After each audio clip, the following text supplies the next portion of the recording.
So guys, Sowore, Olawale Bakare, all held in detention of the DSS on trumped-up charges that borders on treasonable felony, cyber stalking, abusing the president, and many other. Sowore and Bakare, via their legal representatives, have decided to sue DSS. DSS, for those who do not know, this is the Department of State Service, Secret Service Police, and I'll tell you for free, they are simply the dog of this president of any administration. They have decided to sue the DSS and they demand 1 billion naira compensation. Yes, 1 billion naira compensation. This is as a result of the damages. Publisher of Sahara Reporters Oboyele Sowore, convener of Revolution Now protest, and his co-detainee Olawale Bakare, they have each filed a suit of 500 million naira each before the Federal High Court in Abuja against the Director General of the Department of State Services, Yusuf Bichi, and the Attorney General of the Federation, Mr. Abubakar Malami. Following their continued detention in DSS custody, both men are seeking 500 million naira in damages, as both of them have been kept in custody after the court issued their bail, asked them to be released on bail.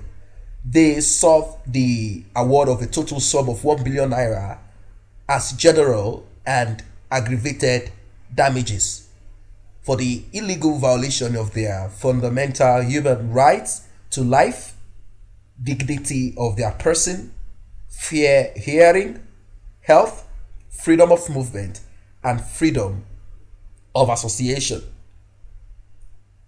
According to the suits, the arrest and physical assault of the duo by operatives of the DSS in Lagos and Oshogbo on August 2nd and 5th, as well as their continued illegal detention by the security agency, constituted a violation of their rights.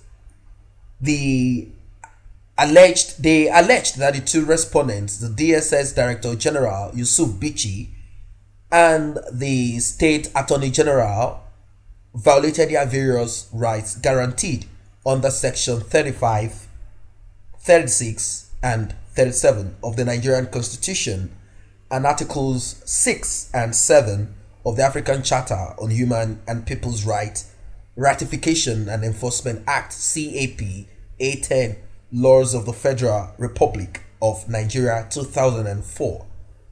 Their separate suits were filed on their behalf by their team of lawyers, like I said before, led by Mr. Femi Falana, Senior Advocate of Nigeria.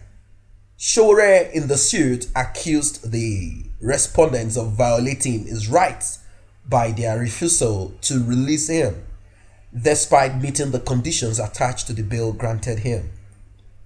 He also accused the DSS of assaulting him when its personnel came to arrest him in Lagos, Nigeria. Sowore argued that the DSS failure to disclose the offense he allegedly committed and why he was arrested violated his rights. He therefore praised the court to award him 500 million naira damages in his favor against the respondent as compensation for the violation of his rights. So guys, that is what it is. If the DSS, as I said, allegedly, but we believe they did it, if they could give the Free Sowore protesters 1 million naira, and this is not a story, it was actually presented, they gave them 1 million naira to send them home, a bribe to tell them to go back home and stop protesting for the release of Sowore, because they are aware that this is becoming a disgrace, as a lot of people are getting interested in all of this. So they actually bribed them with 1 million naira that they returned to Femi Falana. And I believe that the 1 million naira will be good. It's not something that they cannot use for for pushing forward towards releasing and paying the legal fees of some prisoners of conscience that we have in Nigeria. As Sowore is not the only person that this administration, with the way they've presented themselves, he's not the only person that is in jail right now. There are a lot of people that have been kept in custody, all because they spoke. Example of them is Jalingo and some other prisoners of conscience. It's a shame that this administration that claimed that it would be they would be an administration that will uphold the rule of law. It's a shame that they are not actually doing any of this. As what we see them do is for the president to flag court rulings and care less about the rule of law. This is autocracy, dictatorship, and whatever name you want to call this. What a shame. So, guys, that's what it is for now. Sowore is actually calling them out, and hopefully they will not pocket the judiciary once more. I mean, the lawyer or the judge that might want to sit on this, because that is what they've been doing all this while. Hopefully, they're not going to do that any longer in this case. Hopefully, that's what I said. Hopefully, as we know that the judiciary and the legislators are already pocketed by this administration. They will threaten any lawyer, they will threaten any judge that might want to do otherwise. The only time this administration obeys court orders is when it is in their own favor. But whenever it is not in their own favor, they simply act like there is nothing that has been passed. It's a shame. It's a shame. Anyway, that is what it is for now. If you're not part of this channel, simply tap on the subscription button and a red notification icon bell. That will automatically make you a member of this channel. Thanks for stopping by.